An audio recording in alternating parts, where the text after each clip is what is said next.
Bienvenue dans le royaume intérieur. Je suis votre hôte Julie Deka. Le tonnerre du silence par Joel S. Goldsmith. Chapitre 5. Transcender l'état mental. Au commencement, il n'existait qu'un seul état de conscience, l'état spirituel. Mais depuis la prétendue chute, la conscience de l'homme s'est structurée selon 3 plans: matériel, mental et spirituel. La conscience spirituelle incarnée est le corps immortel parfait. Toutefois, parmi les milliards d'individus qui ont vécu sur cette planète, il en est peu qui ont atteint l'état de conscience spirituelle, bien peu vraiment. Tout au long des innombrables générations humaines, le monde a vécu au contraire dans un état de conscience matérielle et mentale.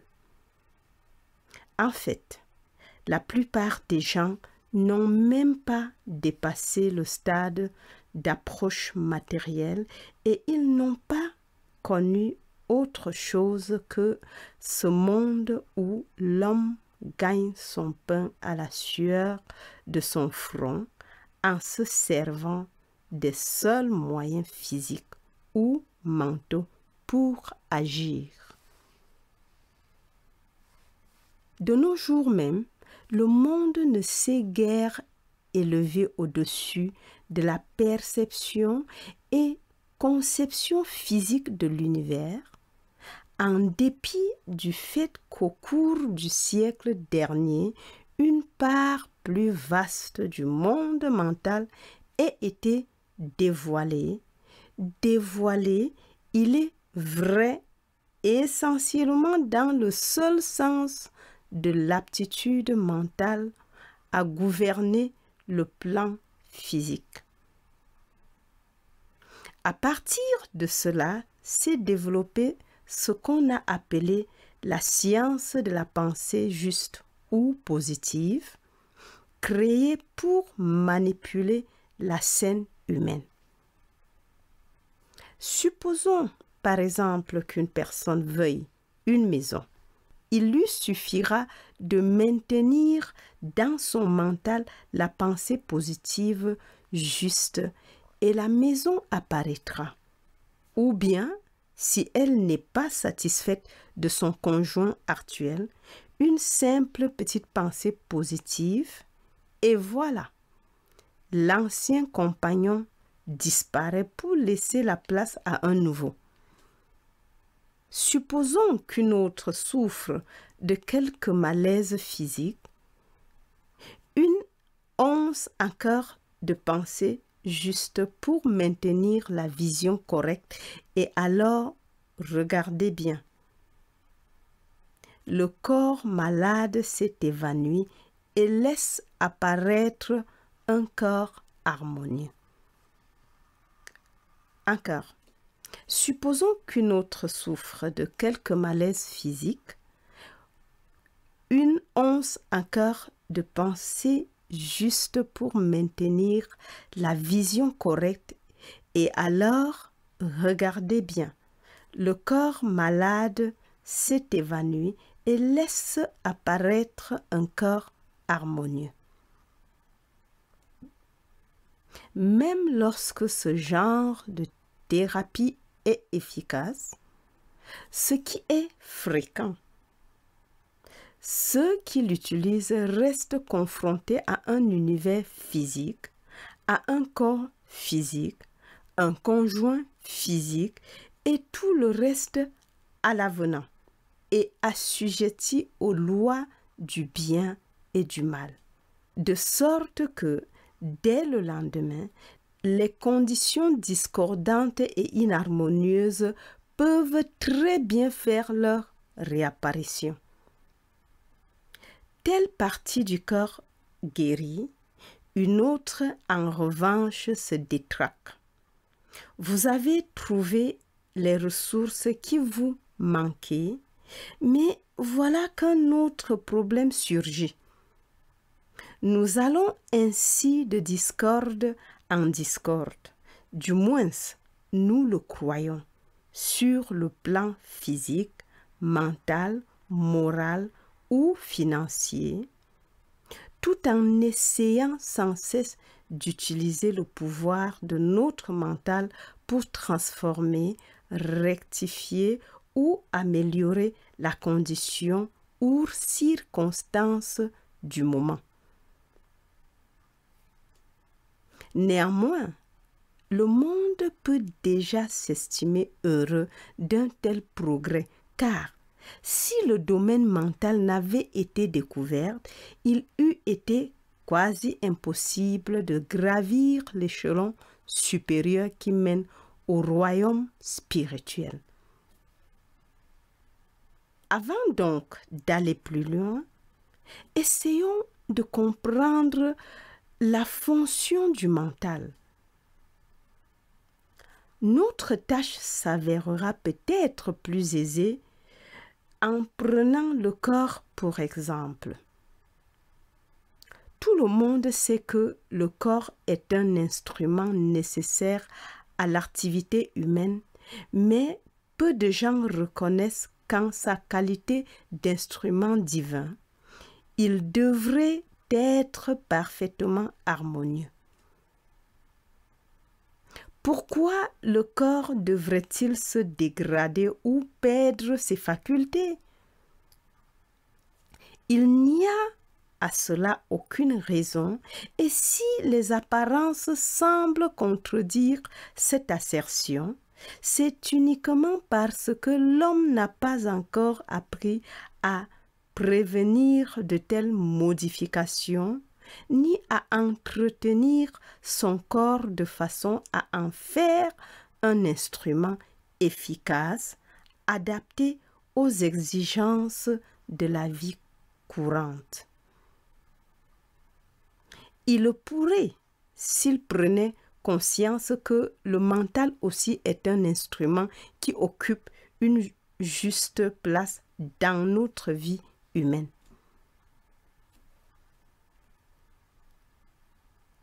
Encore, il pourrait, s'il prenait conscience que le mental aussi est un instrument qui occupe une juste place dans notre vie humaine. Le mental, une fois reconnu et appréhendé comme un instrument, il reste à comprendre de quoi il est l'instrument, puisque tout instrument doit nécessairement être commandé et contrôlé par quelque chose. Malheureusement, rien ne contrôle l'esprit humain chez le commun des mortels, bien que certains ne manquent pas de faire beaucoup d'efforts pour y parvenir, souvent même au détriment de leur vie, car ils n'ont pas encore appris que le mental ne peut être contrôlé par l'homme. Le mental est l'instrument de quelque chose situé à un niveau qui leur est supérieur, et ce quelque chose est le soi unique. Lorsque nous parvenons au point où notre mental est gouverné par le soi, nous baignons dans une paix qui dépasse l'entendement. Encore, le mental est l'instrument de quelque chose situé à un niveau qui lui est supérieur, et ce quelque chose est le soi unique. Lorsque nous parvenons au point où notre mental est gouverné par le soi, nous baignons dans une paix qui dépasse l'entendement. Nous ne contrôlons alors ni notre corps, ni notre mental, car grâce à la vérité en action dans notre conscience, telle que nous la percevons par le canal du mental, celui-ci reste clair, pur, harmonieux et vigilant, et à son tour, il dirige, contrôle et gouverne le corps en agissant comme un filtre purificateur, à la fois pour le mental et pour le corps. Il existe un centre spirituel en chacun et c'est en lui que tout notre héritage spirituel se trouve en réserve. Ce centre n'est pas à l'intérieur du corps, mais dans notre conscience, et nous pouvons tirer de l'infini de notre conscience tout ce qui est nécessaire à notre développement, à partir de maintenant jusqu'à la fin du monde et au-delà, ad infinitum.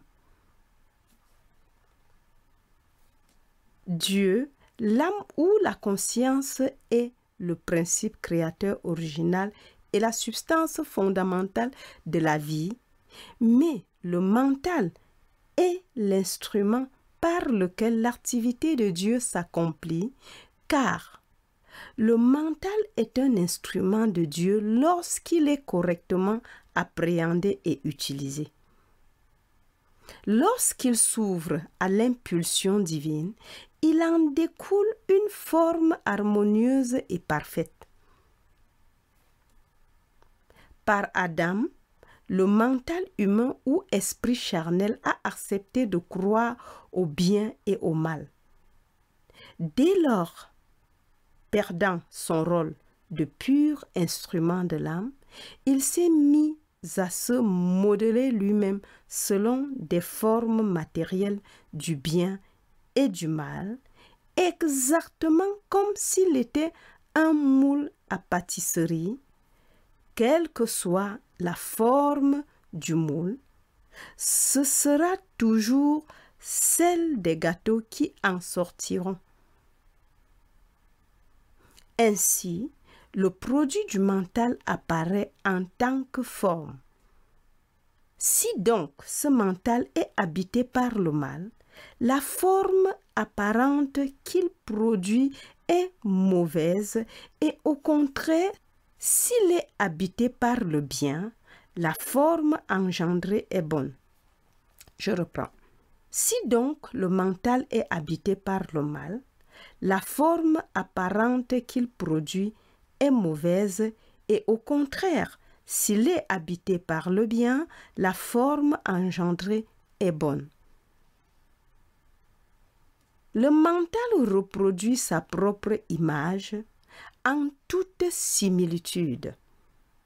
Donc, si nous qui nous tenons derrière ce mental, nous lui permettons de se laisser envahir par la superstition, l'ignorance ou la peur, qui toutes résultent de la croyance en deux pouvoirs, c'est cela même qu'il fera apparaître dans la trame de notre existence. Le mental est la substance de toutes les formes de péché, maladie ou mort, des faux appétits, pénuries, limitations, guerres et rumeurs de guerre, ainsi que de tout ce qui peut être catalogué sous le terme de mal. Un esprit rempli de mauvaises pensées, telles celles de peur, haine, injustice, convoitise ou malveillance, doit se manifester à l'extérieur par des discordes et inharmonies, alors qu'un esprit tout pénétré de bonnes pensées telles que la charité, la pureté, la bienveillance ou le sens de la coopération doit s'extérioriser sous l'apparence d'une vie juste et harmonieuse. Ceci est conforme à la loi karmique telle qu'elle nous est enseignée dans les Écritures. Ce qu'un homme sème, il le moissonnera aussi. L'esprit non encore illuminé, rempli de croyances, théories, opinions ou doctrines matérialistes et de principes, ne peut manifester que son propre état de chaos. Mais lorsqu'il se libère de ses croyances, il devient l'instrument à travers lequel le principe créateur de la vie peut s'écouler dans sa pure forme harmonieuse et éternelle. L'apparence extérieure est toujours une formation mentale. Ce que nous semons mentalement, nous le récoltons matériellement. La matière est matière uniquement pour un état de conscience matériel. Dès que notre conscience s'élève au niveau mental, la matière n'est plus matière, elle devient substance mentale. Le mental est l'essence et la substance qui forment la matière et celle-ci donc nous apparaît en tant que forme ou effet. Le mental est le principe, la vie et la loi de toutes les formes matérielles et mentales. Ce concept n'est pas facile à saisir, mais en établissant une analogie avec une substance qui nous est à tous familière, il peut s'éclaircir. La combinaison de deux atomes d'hydrogène avec un atome d'oxygène est appelée eau. Pourtant, l'eau peut se changer en vapeur ou en glace, mais que cette substance résultante particulière nous apparaît sous forme d'eau, de vapeur ou de glace, il s'agit en fait de différentes formes d'une seule substance, à savoir deux atomes d'hydrogène et un atome d'oxygène. De même, le mental est la substance fondamentale et la matière n'est que le nom qu'on lui prête après qu'il ait pris forme. Le mental se manifeste sous d'innombrables formes. La chair en est une, le sang une autre, et aussi le squelette, les cheveux. Mais chacune de celles-ci représente la substance mentale rendue visible, apparaissant sous des formes particulières. La chair est une forme du mental. L'os, le cartilage, le sang, les cheveux, la peau en sont diverses autres formes. Il n'empêche que la substance ou essence de ces différentes formes est toujours le mental. Encore, la chair est une forme du mental. L'os, le cartilage, le sang, les cheveux, la peau en sont diverses autres formes. Il n'empêche que la substance ou essence de ces différentes formes est toujours le mental. La fonction du mental est la pensée. Il se manifeste sous forme de choses et à ce niveau, le mental est l'essence de la création telle qu'elle est décrite dans les second et troisième chapitres de la Genèse. Si la substance matérielle est en fait mentale, un processus mental peut modifier son produit qui est la matière. Encore, la fonction du mental est la pensée. Il se manifeste sous forme de choses. Et à ce niveau, le mental est l'essence de la création telle qu'elle est décrites dans les second et troisième chapitres de la Genèse. Si la substance matérielle est en fait mentale, un processus mental peut modifier son produit qui est la matière.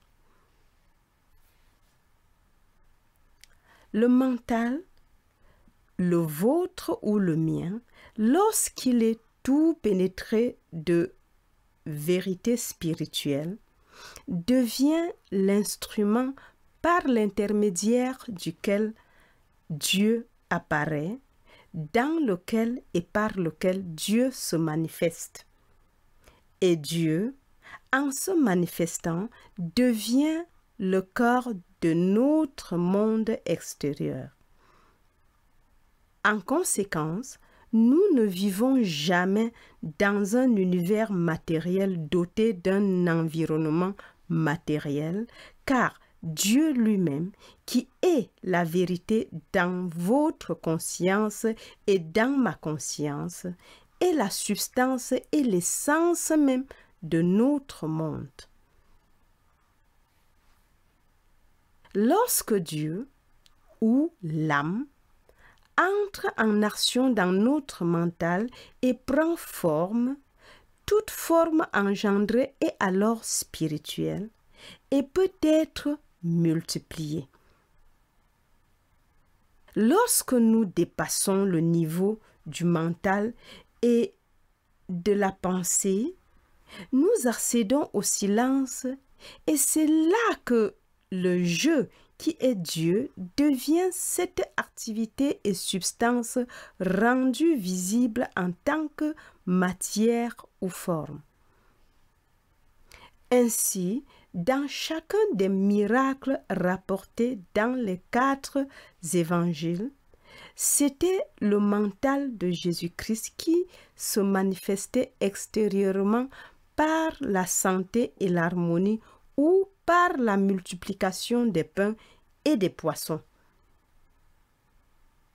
Les pains et les poissons, pas plus que la santé et la richesse, ne sont constitués de matière. Ils sont une formation du mental.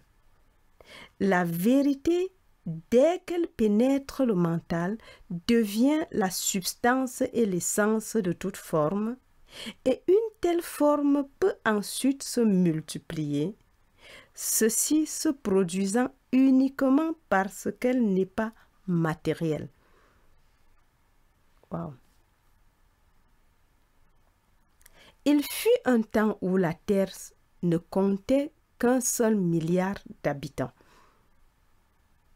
Elle en compte maintenant 4 milliards, mais Dieu n'est pas davantage manifesté sur notre terre. Il y a toujours le même Dieu, la même vie, mais une multiplication des formes par le mental s'est produite et non pas une division. C'est ce même principe qui se trouva mis en action lorsque Jésus accomplit le miracle de la multiplication des pains et des poissons. Ce qu'il fit consista à multiplier la forme visible pour pallier aux besoins apparents du moment. L'esprit seul existe et ses formes spirituelles. Cependant, le mental, en tant qu'instrument de l'esprit, se met lui-même en forme et exerce sa propre loi dans la forme qu'il délimite, qui est appelée matière ou forme physique. En fait, cette forme dite matérielle ou physique est du mental, car la matière peut se ramener au mental et finalement remonter au spirituel. Néanmoins, le mental nous apparaît sous des formes finies qu'il façonne lui-même. Le mental peut même transformer le corps et pourvoir à ses besoins. Il donnera forme pour nous à tout ce qui nous semble nécessaire sans qu'aucune chose nouvelle ne soit ajoutée pour cela à la création.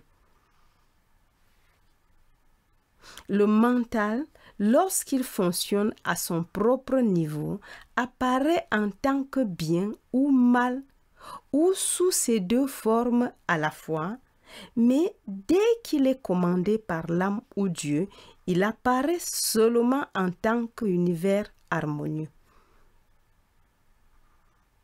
Ceci ne veut pas dire que notre univers spirituel parfait se révèle dès que nos pensées deviennent de bonnes pensées, mais signifie tout simplement que lorsque nous nous élevons à la fois au-dessus du mental et de la pensée en accédant au royaume du silence, l'âme ou Dieu se manifeste en étant notre identité, notre être, notre corps et notre univers spirituel.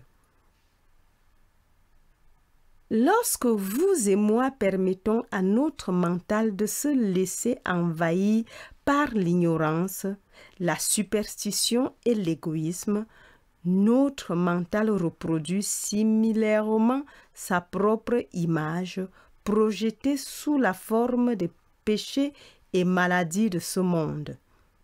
Mais lorsque notre mental est purifié, il devient l'instrument de l'âme dans toute sa pureté et ses reproductions sont alors à l'image et à la ressemblance de celle-ci, conforme au modèle qui nous a été donné sur la montagne, la perfection spirituelle.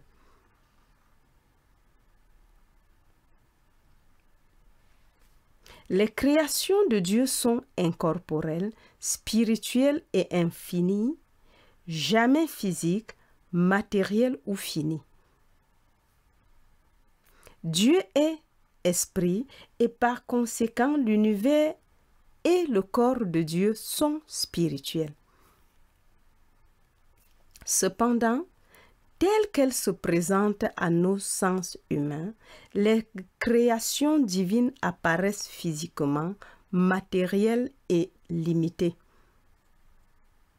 Cette anomalie résulte du fait que notre mental, non encore illuminé, nous traduit uniquement ce que nous appréhendons par l'intermédiaire des sens. Nous ne voyons pas ce qui est, nous voyons l'interprétation qui nous en est faite par le truchement de notre mental. Supposons par exemple qu'il y ait dans cette salle des roses jaunes dans un vase. Vous les verriez jaunes, comme presque tous les gens ici présents. Mais l'interprétation qu'en donnerait par exemple une personne qui ne distingue pas les couleurs pourrait être différente. Ou bien encore, tandis que ces roses vous transportent dans leur beauté, elles peuvent provoquer une allergie ou une crise d'asthme chez quelqu'un d'autre. Il est clair que le point capital, ce n'est pas la chose particulière dont nous prenons conscience, mais la façon dont notre mental interprétera la dite chose. Des roses dans l'interprétation qu'en donnent certains artistes peuvent nous faire tressaillir. Ceux-ci, en effet, ont pu percevoir une parcelle de leur vérité spirituelle sous-jacente alors que nous ne voyons que leur aspect physique fini, une forme et une couleur. Certains d'entre nous peuvent très bien visiter une galerie d'art où sont exposés les chefs-d'œuvre et ne voir que des croûtes. D'autres pourront au contraire rester en extase devant les mêmes tableaux car, bénéficiant d'une compréhension évoluée de l'art, d'une connaissance du trait et de la couleur, ils seront à même d'apprécier et de voir ce qu'a vu l'artiste en reportant sa vision sur la toile. Si nous possédons un sens artistique développé, nous pouvons percevoir tout ce que l'artiste a voulu mettre sur la toile qui se trouve devant nos yeux. Mais si notre mental n'est pas empreint d'aucune connaissance artistique, nous ne voyons pas autre chose que des taches de peinture. Lorsque notre esprit est libéré de la somme de tous ces jugements, nous pouvons observer le monde et jouir du ciel, de l'air, de la terre, des océans, du soleil, de la lune et des étoiles. Mais si notre esprit est bourré de concepts matériels, nous ne cesserons de nous poser des questions comme un de mes amis le faisait il y a bien des années. Je ne comprends pas pourquoi les gens voyagent, disait-il. Il n'existe que deux sortes de terrain. Celui qui monte, que l'on nomme montagne, et celui qui descend et que l'on appelle vallée. Et là où le terrain est mouillé, on parle d'eau. Qu'espère-t-on voir lorsqu'on voyage? Quelle est donc la différence qui caractérise un endroit plutôt qu'un autre? Nous voyons rarement ce qui se trouve devant nos yeux.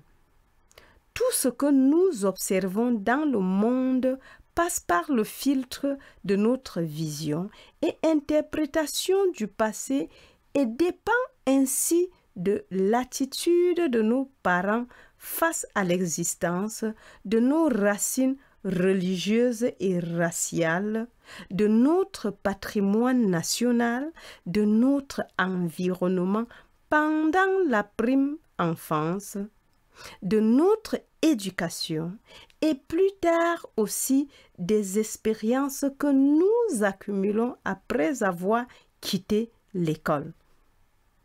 Ainsi donc, une influence prénatale, un certain milieu à l'âge de la prime enfance, une certaine éducation et notre vie et expérience personnelle président à la formation de nos concepts et font de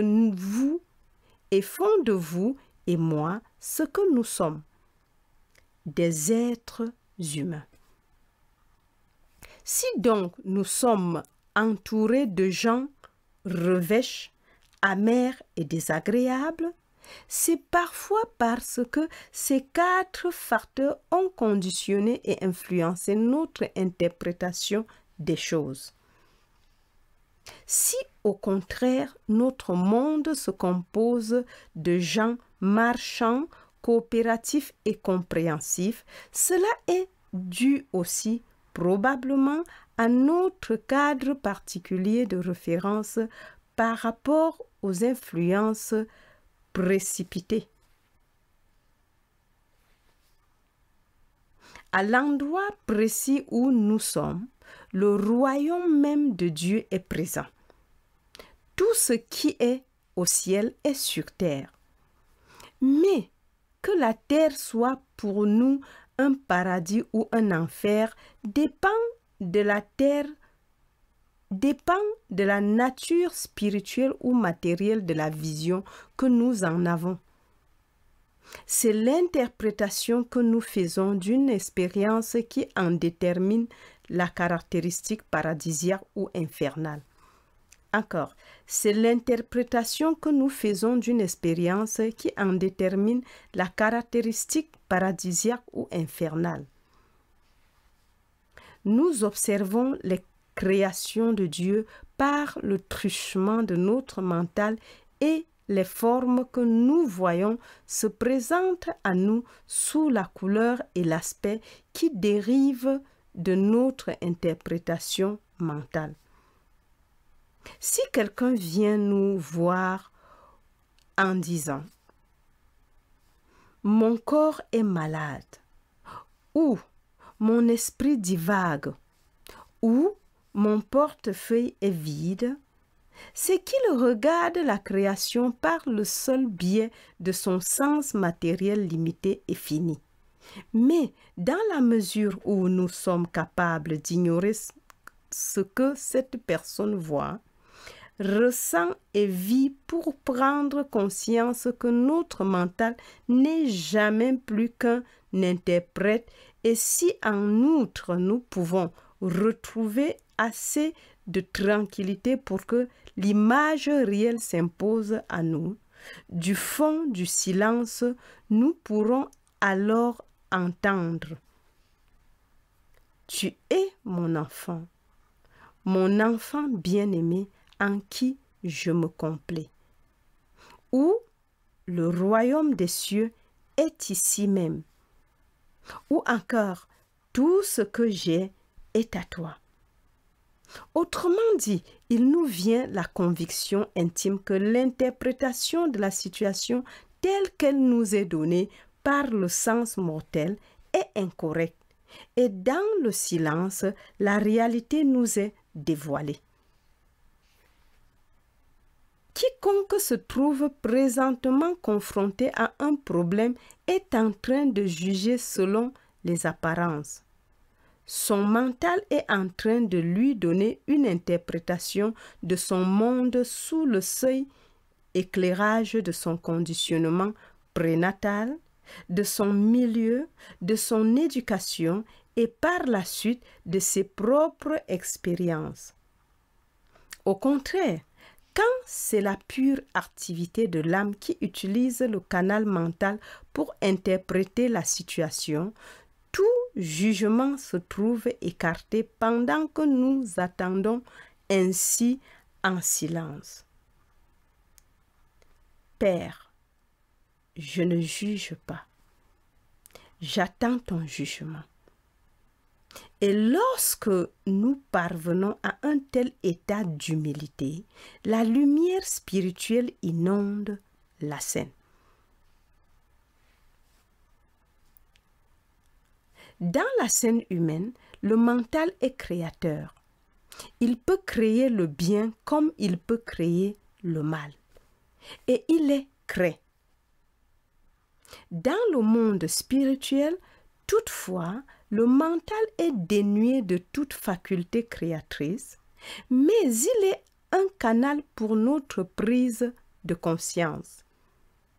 Supposons par exemple que nous nous trouvions devant une toile vierge et qu'au lieu de nous creuser la cervelle pour chercher ce que nous allons y peindre, nous apprenions à attendre tranquillement dans l'attitude suivante. Voici une toile. Père, c'est à toi de la peindre. Nous verrions alors affluer naturellement des idées et dans notre conscience des directives apparaîtraient que notre intellect et nos mains n'auraient plus qu'à mettre à exécution. Dans cet état de réceptivité, nous verrions jaillir invention, découverte, esquisse ou encore toute idée s'avérant utile, et la capacité nous serait donnée d'en faire usage pour parvenir à l'exécution finale. Il en est ainsi parce que le siège réel de l'intelligence est l'âme ou l'esprit, et parce que l'intelligence divine a pour instrument le mental à travers lequel elle fonctionne. Tout le secret réside dans cette transition qui permet à notre intellect raisonneur, qui pense, complote, projette ou intrigue, d'accéder à un état de repos et d'éveil à travers lequel peuvent s'écouler les idées divines. Pourtant, depuis cette expérience illusoire connue sous le nom de chute de l'homme, on s'est servi du mental comme s'il était une faculté créatrice. De là proviennent tous nos ennuis et problèmes actuels. Par conséquent, lorsqu'on nous appelle à l'aide dans notre famille, dans le cercle de nos amis ou connaissances, ou même lorsque nous avons nous-mêmes besoin d'être aidés, au lieu d'essayer de changer les personnes ou des conditions, ou de condamner autrui ou nous-mêmes, nous devrions réaliser dans notre conscience que nous sommes simplement en présence d'un produit du mental. La guérison s'opère lorsque nous réalisons vraiment que le mental n'est pas un pouvoir et qu'il sert uniquement de canal à notre prise de conscience. Nous pouvons constater l'efficacité miraculeuse de cette prise de conscience chaque fois que nous sommes tentés de croire à quelques erreurs, si au lieu de la combattre, nous réalisons en toute sérénité ce qui suit. Dieu est le grand et l'unique principe créateur de la vie, la source de tout être. Oui, Dieu seul. Tu n'auras pas d'autre Dieu que moi. Pas d'autre pouvoir, pas d'autre créateur, rien d'autre que l'unique. Dieu seul est. Et comme la cause de mon trouble ne peut être imputable à Dieu, elle est nécessairement d'origine mentale. C'est mentalement qu'en cet instant, l'image d'une certaine déficience se présente à moi.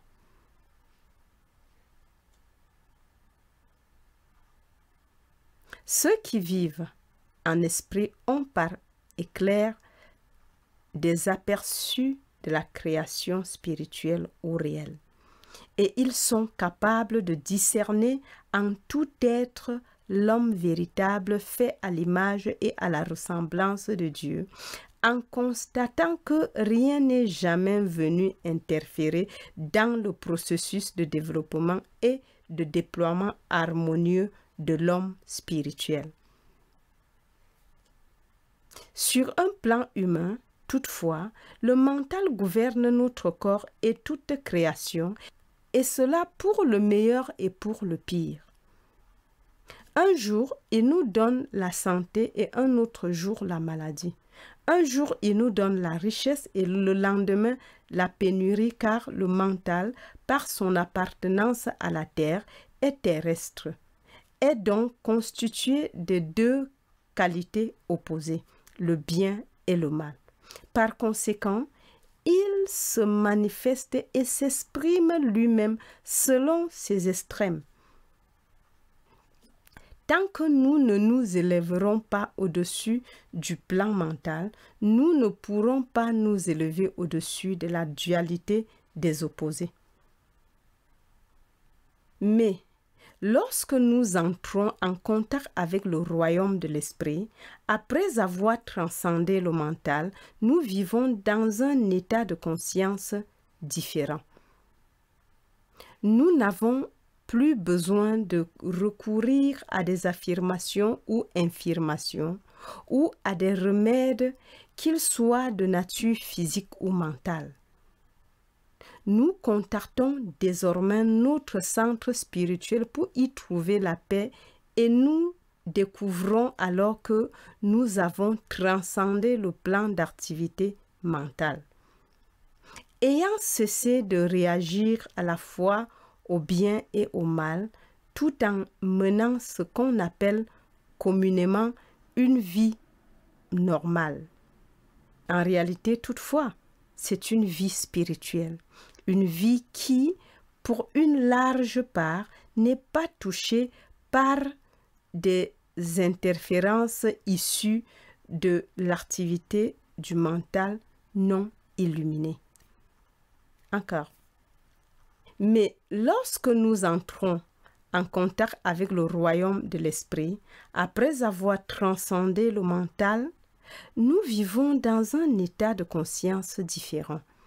Nous n'avons plus besoin de recourir à des affirmations ou infirmations ou à des remèdes, qu'ils soient de nature physique ou mentale.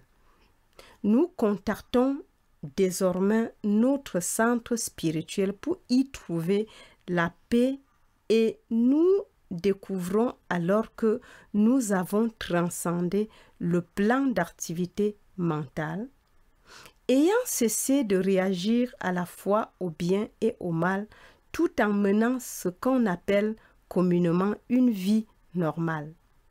En réalité, toutefois, c'est une vie spirituelle, une vie qui, pour une large part, n'est pas touchée par des interférences issues de l'activité du mental non illuminé. Pour qui a compris correctement, le mental est un instrument de Dieu, créé par Dieu. Par conséquent, le mental est lui-même un effet, de la même manière que le produit du mental est également un effet. Le mental n'est pas une cause, mais un effet.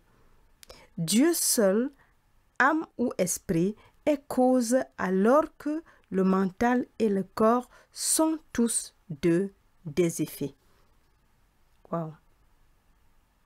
Si nous demeurons en conscience dans la vérité spirituelle, aucun des maux de ce monde n'approchera du lieu où nous nous trouvons, car c'est la vérité entretenue dans notre conscience qui prend notre relève et se met à vivre notre vie. Quand nous vivons dans une atmosphère de sagesse spirituelle, en nourrissant notre conscience de vérité, le moment vient où cette vérité occupe la place tenue précédemment par notre activité mentale. Dès lors, le courant est inversé. Ce n'est plus nous qui pensons à la vérité, en nous la remémorant à l'aide d'affirmations, de déclarations ou de méditations sur ce thème. C'est la vérité qui utilise notre mental pour s'exprimer en se servant constamment de nous, en s'écoulant sans cesse à travers nous. Waouh! Amen. Wow.